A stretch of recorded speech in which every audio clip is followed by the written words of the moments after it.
We might finally be getting an Epstein list, but not the kind of list that we were expecting. Epstein Island survivors this week came forward and announced that they would be releasing their own list, and this obviously spurred quite a bit of controversy among the survivors themselves, as well as Trump's team and Trump allies. That's what we're going to break down on today's show. Plus, Colorado has fallen completely. It is horrible. They have state-sponsored transing. The kids now stick around for that. In a press conference this week, Epstein survivors came forward. They announced that they are going to be releasing their own list of offenders. Here is a video of their announcement. And let me announce now, several of us Epstein survivors have been discussing creating our own list of names.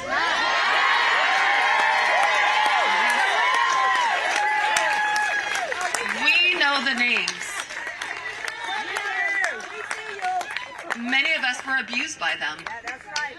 Now together as survivors, we will confidentially compile the names we all know were regularly in the Epstein world. And it will be done by survivors and for survivors. No one else is involved. Stay tuned for more details on that. Because history is watching, and so are the women who will come after us. Thank you. So this gets really complicated. Obviously, the transparency is nice, but I and many others have some questions. The biggest question being, why not release the list right now? Why are you making a big thing about this? What are you waiting for? Because it would seem to me, if there are offenders out there that should be brought to justice and should be behind bars as soon as possible, that their names should be out there ASAP. And the question is, why wait?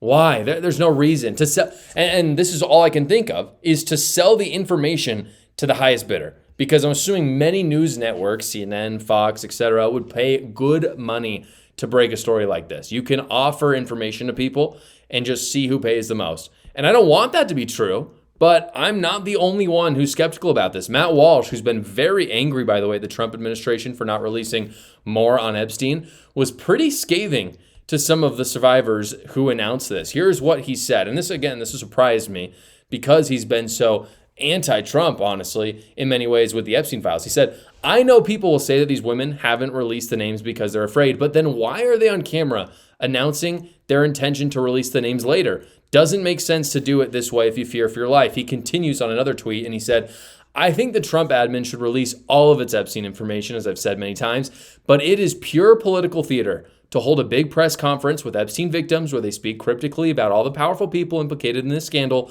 but refuse to actually name any of them. We know the names, but we'll tell you later is BS. And I agree with that. And he finishes by saying, then why are you holding a press conference? What is this, a teaser trailer? People are making a game out of this issue on all sides. Extremely frustrating to watch. And I have to say, I just agree with most of that. I really do, because we've gotten very theatrical with all kinds of our politics. Here in America, it's not a good thing. When it comes to ousting child predators, which is about the most serious thing in politics that you can really imagine, quit with the theatrics. We don't need it. Just tell us who we need to investigate. Just give us the information. Don't sell it to people. Don't come out with teaser trailers like Matt Walsh was saying. Just tell us the truth. When they do things like this, it actually makes me think that they're not being completely honest, which, again, maybe they are. Maybe they're totally honest. My natural inclination, when people come out and they say, hey, this horrible thing's happened to me, is to believe them. Not on a legal level. I'm not saying we should jail people. But it is just to be like, yeah, I just believe people. Maybe that's naive of me, but I just do. But then they do things like this, and that makes me not believe them. And it doesn't look good either way. Obviously, one of the biggest questions in this is whether or not Trump would be part of the list. That's really the big question that people want to know. Obviously, one of the biggest questions when it comes to the Epstein scandal is whether or not Trump is part of the list. An Economist YouGov poll came out last month. 46% of Americans think Trump was involved in crimes allegedly committed by Epstein. That's a lot. And maybe it's high, but that's what the poll shows. 32% say he was not. 23% are uncertain. The fact that that 23% isn't higher is actually pretty scary. Most people should say, I don't know for sure, but most people have an opinion on it. And the majority is that they think he's involved in crimes. And despite those numbers, the survivors themselves this week have actually said that Trump had nothing to do with it. They openly came out with that. We have several videos of it. Take a look.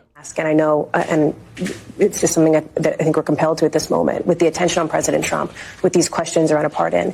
Did anybody see or hear of the president himself doing anything inappropriate as it related to Jeffrey Epstein? No. So those are victims openly saying Trump was not part of it. We also have other survivors who have been asking Trump to release the files, and you can tell that they're seeing him as an ally. You don't ask someone who did something horrible to you or you know was part of something evil to release something, right? They see him as an ally, not as one of the predators. Take a look. President Trump, you have so much influence and power in this situation. Please use that influence and power to help us, because we need it now and this country needs it now. Mr. President Donald J. Trump, I am a registered Republican, not that that matters because this is not political. However, I cordially invite you to the Capitol to meet me in person so you can understand this is not a hoax. Okay, so I'm sorry. For those saying that Trump is part of the Epstein scandal, you have dozens of survivors now saying that Trump was not part of it at all. So I'm going to believe the survivors. I believe them.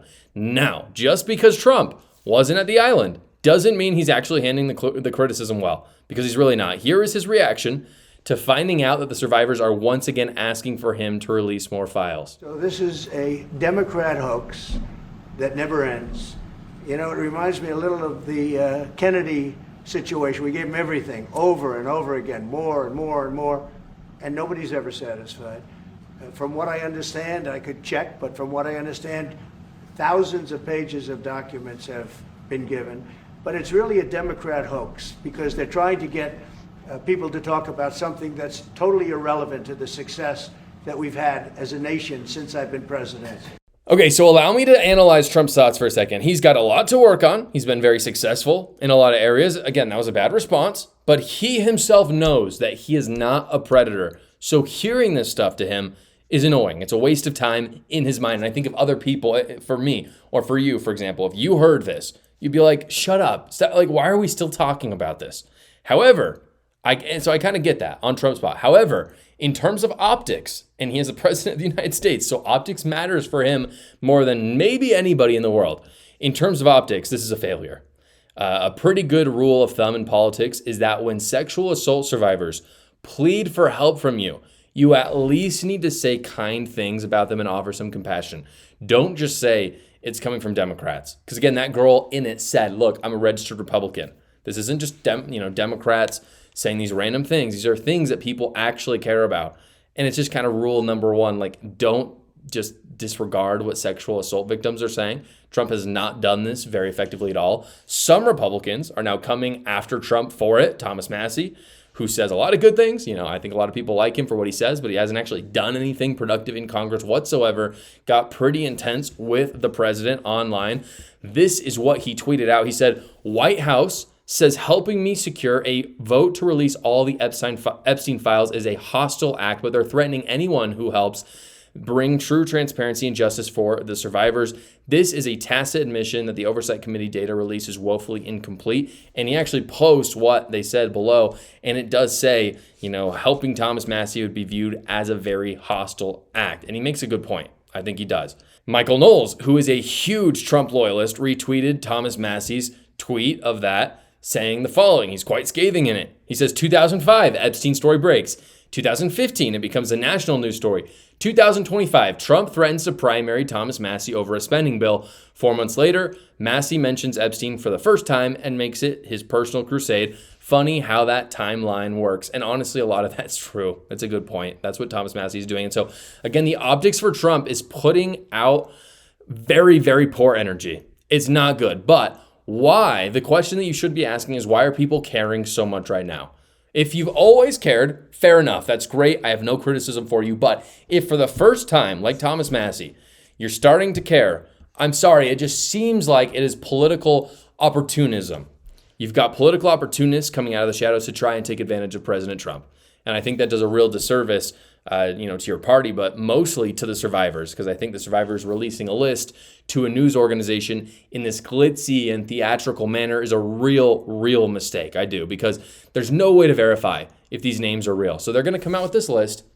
Who knows what they're going to get for doing it? Maybe they'll do it for free and they're just wanting the news, to build it up so more people will see it. Fair enough. Maybe they'll do it in some unethical way. I hope they don't. But let's say they do it in a fine way. If we get the names, what is it going to do? To Trump's point, what he says in that video is it's never enough. And that is true. It will never be enough. People will continue to say, oh, well, Donald Trump's part of it, or these people are part of it. It doesn't really matter how much transparency we get. And that's the absolute truth. And even with these names, these victims may find themselves covered in defamation lawsuits if they don't release the list with evidence. I hope they release it with evidence. If they don't, they could be in a bevy of lawsuits, which again is counterproductive to their cause in the first place, which we're all very sympathetic to. Conservatives have got to stop supporting streaming networks that hate them, and that's why I partnered with We the Free. The Josh Carr Show is on We the Free, and they have fantastic content from all kinds of movies, TV shows, and Second Amendment content. Go check them out right now. They are a conservative streaming platform that actually loves America, loves what you stand for. The link is in the description below. What is going on in Colorado right now? Guys, I know it's liberal. We all know it's liberal. We know it's a blue state. This is not anything new. But what I'm about to show you is so crazy because it all comes not from just random people in Colorado. That's fine. People do crazy things. But it comes from the government of Colorado, starting with their school teachers. Please meet Lasagna. Yes, that is actually this dude's name, this drag queen. Real name, Ethan Ferris, it seems. This drag queen, he is a teacher of music in Fort Collins. You can see from the local paper, it says local drag queen Lasagna hosted Funktastic with Lasagna, Fort Collins, okayest drag Saturday. Okay. And you're like, whatever. Like, I honestly believe, if you want to be an adult and go to a drag show, I think it's super weird, but whatever. It can be free. But at the bottom, obviously, is where it gets creepy. Fort Collins has a thriving drag scene with opportunities for fans and performers, both new and experienced, to enjoy. Funktastic's all-age accessibility and unique venue keep members of the community coming back month after month. I don't think that's actually true. I know people in Fort Collins. It's really not a super liberal area. So I have doubts. But here is a recent video. And this is a post by Lasagna. I had to censor several words in this short video because it is that raunchy. Take a look. I'm gonna come by with a Molotov cocktail tomorrow. Hello, my name is Lasagna. I am 24 years old, and I started doing drag in Greeley, Colorado, but now I live in Fort Collins. And I'm fat and messy, just like how I like. So Lasagna is me. I am Lasagna. I don't feel like I'm different in drag or out of drag. The only difference is the amount of product on my face, whether that's makeup or comp. That is a school teacher, like teaching little kids music. If you live in Fort Collins, guys, I implore you, please put this person in jail. They should not be in school. I would rather the Taliban teach my young children than this person. I'm being dead serious about that. Absolutely true. This is Sodom and Gomorrah, deserving of hellfire raining down stuff. You can't imagine Sodom and Gomorrah in the Bible being worse than this. I just can't. Like, this is actually as bad as it gets. It is terrifying.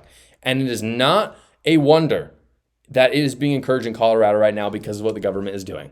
Take a look at this Colorado-sponsored ad that has been rolled out to the entire country to encourage tourism there. You see that square state on the map? Look again, sunshine, and you'll find that Colorado's sides are anything but straight. Come on over and drink it in. Colorado, we only look square. Colorado paid for that. Like the state of Colorado, not some NGO that put something out there. That is Colorado taxpayers. They paid for an ad to call in LGBTQ people to go there and be anything but straight, in their own words. And again, to cater to those types of people, I showed this video on a show a few days ago. The Colorado State Fair, it just gets worse, guys. This is all the government. This is not random people, it's the government. The Colorado State Fair, with children and families, had a trans pole dancer right smack in the middle of the fair.